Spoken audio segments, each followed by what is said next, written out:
भारत की बात के यूट्यूब चैनल पे मैं एडवोकेट सिद्धार्थ राणा आपका स्वागत करता हूं।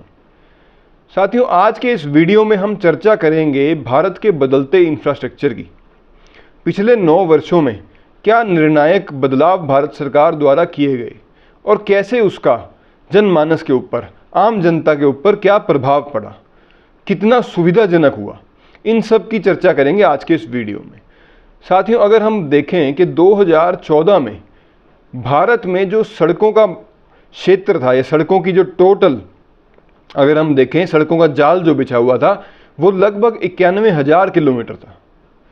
और यही 2023 आते आते 1,45,000 किलोमीटर की सड़कों का निर्माण भारत में हो चुका है।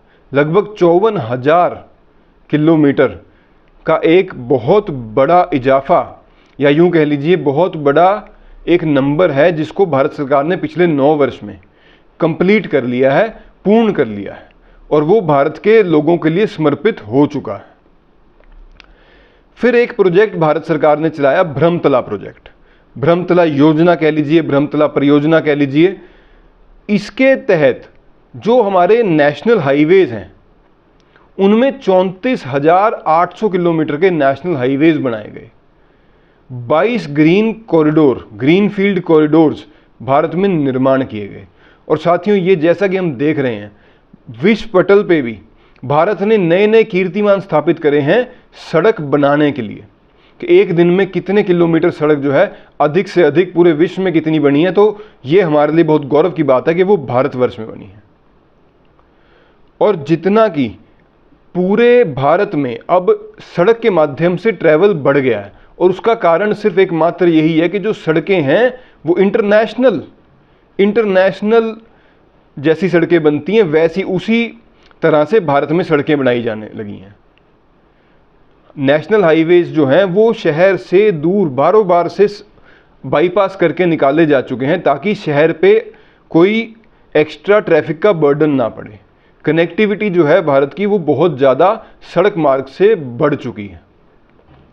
अगर हम कहें कि दूर दराज के क्षेत्रों में, चाहे वो नॉर्थ ईस्ट का क्षेत्र हो, चाहे वो लेह लद्दाख जम्मू कश्मीर का क्षेत्र हो, नए नए पुलों का निर्माण, नई नई सड़कों का निर्माण, मतलब जो व्यक्ति ज़्यादा ट्रैवल करते हैं वो इस बात से रिलेट कर पाएंगे कि कैसे 2014 से लेकर 2023 तक ऐसे दूरगामी क्षेत्रों में भी इतनी बढ़िया इंटरनेशनल क्वालिटी की सड़कें बनाई जा चुकी हैं जहाँ पे अब तक ये धारणा बन चुकी थी कि यहाँ पे सड़कें बनाई ही नहीं जा सकती। ऐसा एक बदलाव पिछले 9 सालों में भारत सरकार द्वारा किया गया है।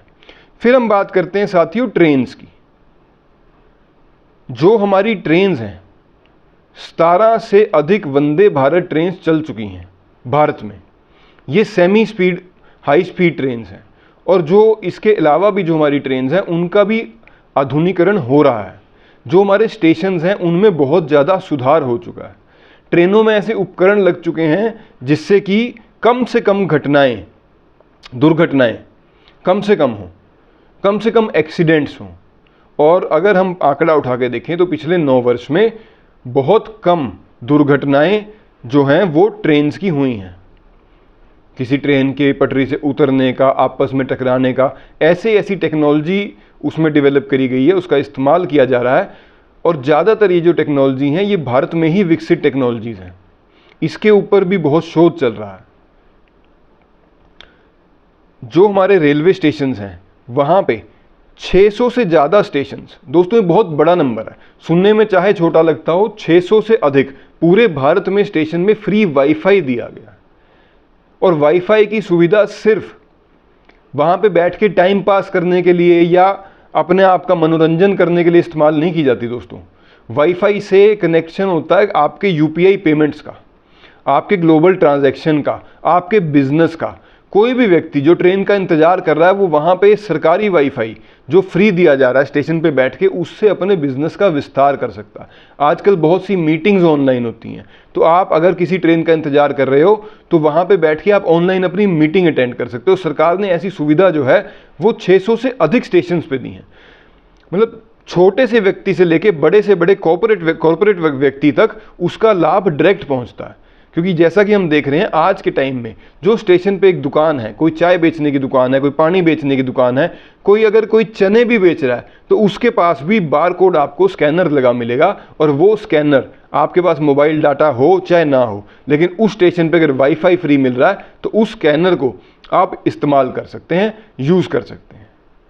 70% का इंक्रीज देखने को मिला है साथियों नई रेल लाइन बिछाने में। बढ़िया क्वालिटी की पूरे भारतवर्ष में जो रेल लाइन बिछाने की स्पीड थी उसमें 70% का इंक्रीज देखने को मिला है, उछाल देखने को मिला। और ये सब किसके लिए है? ये सब आम जनमानस के लिए है। फिर हम बात करते हैं आसमान की, कि आसमान में क्या चल रहा है। उड़ान योजना, दोस्तों आपको ये जान के बहुत हैरानी होगी कि 148 एयरपोर्ट भारत में चल रहे हैं। 148, 1 करोड़ से अधिक पैसेंजर्स ने प्रति पैसेंजर 2500 की टिकट के साथ हवाई यात्रा का अनुभव लिया। ये एक बहुत बड़ी बात है। पहले जो हवाई यात्रा थी वो हमेशा ऐसे देखा जाता था कि बहुत ही एक अमीर आदमी की पहचान हुआ करती थी, या कोई पॉलिटिशियन है या बिजनेसमैन है या कोई बहुत ही बड़ा व्यक्ति है, सेलिब्रिटी है, वही हवाई जहाज में बैठ के उसका अनुभव कर सकते थे, सुख ले सकते थे। लेकिन पिछले 9 वर्ष में एक ऐसा क्रांतिकारी बदलाव इसमें करा गया कि 1 करोड़ से अधिक व्यक्तियों ने मात्र 2500 रुपये की टिकट खरीद के हवाई जहाज का अनुभव लिया। अब एक सामान्य परिवार का, एक मिडिल क्लास व्यक्ति भी अपने परिवार को अगर कहीं लेके जाना चाहता है तो हवाई मार्ग से ले जा सकता है घूमने के लिए। बिजनेस की दृष्टि से अगर देखें तो दिल्ली में बैठा व्यक्ति कोई है वो कन्याकुमारी जाके बिजनेस कर सकता है, वो 2.5-3 घंटे में अहमदाबाद पहुंच सकता है, वो 2 घंटे में चंडीगढ़ वाला व्यक्ति बॉम्बे पहुंच सकता है। और ये सारी चीज़ जो है ये बहुत ही एक अफोर्डेबल प्राइस में साथियों, बहुत अफोर्डेबल प्राइस में पिछले 9 साल में जो बदलाव उड़ान योजना के तहत आया है उसमें हमें देखने को मिला है। फिर हम बात करें हवाई मार्ग, 433 हवाई मार्ग बन चुके हैं, 9 हेलीपोर्ट्स बन चुके हैं साथियों पिछले 9 वर्ष के अवधि में। 2 वाटर सी प्लेन्स जहां पे उतरते हैं, 2 वाटर पोर्ट्स वो तैयार होके जनता के लिए समर्पित किए जा चुके हैं। ऐसा एक बहुत बड़ा क्रांतिकारी बदलाव साथियों हमें देखने को मिला पिछले 9 वर्ष में, जो हम मतलब जिसको नज़रअंदाज कर ही नहीं सकते। हम किसी भी पार्टी के पक्षधर हों, किसी भी विचारधारा के पक्षधर हों, लेकिन प्रत्यक्ष को प्रमाण की जरूरत नहीं होती। उसी प्रकार से जो चीज़ हमारे सामने है उसको हम नकार नहीं सकते।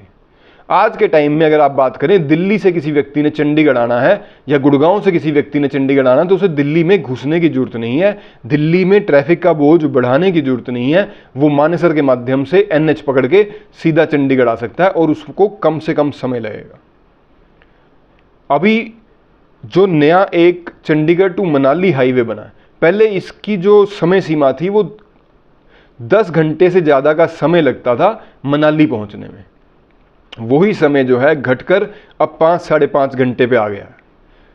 ये जो बदलाव होते हैं ये सिर्फ घूमने की, पर्यटन की दृष्टि से कामयाब नहीं होते, इसको बिजनेस की दृष्टि से, जो सेब हिमाचल से चलता है, अब जो सेब हिमाचल से चलेगा वो 5-6 घंटे में यहाँ मंडी में पहुँच सकता है, डायरेक्ट भी पहुँच सकता है। उसको बीच में ख़राब होने की या बीच में स्टे लेने की या किसी कोल्ड स्टोर के में रुकने की कोई आवश्यकता नहीं है, क्योंकि जो टाइम है वो बहुत कम कर दिया गया है।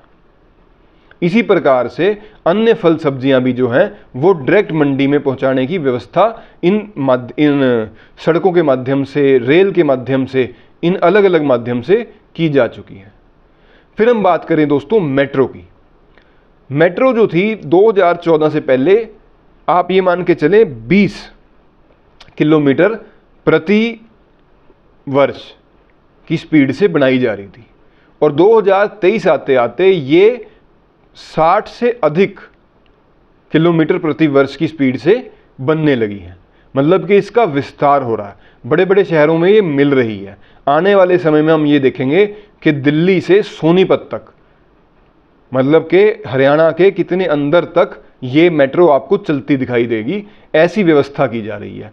इतनी स्पीड से काम इंफ्रास्ट्रक्चर के माध्यम में, क्योंकि किसी भी देश का जब तक इंफ्रास्ट्रक्चर स्ट्रांग नहीं होगा साथियों, वो देश स्ट्रांग नहीं हो सकता।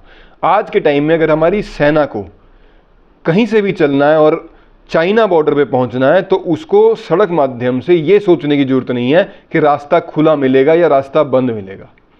24 आवर्स 365 डेज़ की ओपन रहने वाली सड़कें दुर्गम इलाकों में बना दी जा चुकी हैं, टनल्स बना दी जा चुकी हैं। तो आज के अंक में इतना ही साथियों। इंफ्रास्ट्रक्चर को लेकर जितनी भी मेरे पास जानकारी थी इस छोटे से वीडियो में मैंने आपके साथ शेयर करने की कोशिश करी है। तो वीडियो आपको कैसा लगा कमेंट बॉक्स में ज़रूर बताइएगा। और जो मेरे साथी मेरे भाई नए हैं, आपसे अनुरोध है कि चैनल को शेयर करें, सब्सक्राइब करें, लाइक करें। आपका बहुत बहुत धन्यवाद। भारत माता की जय। वंदे मातरम।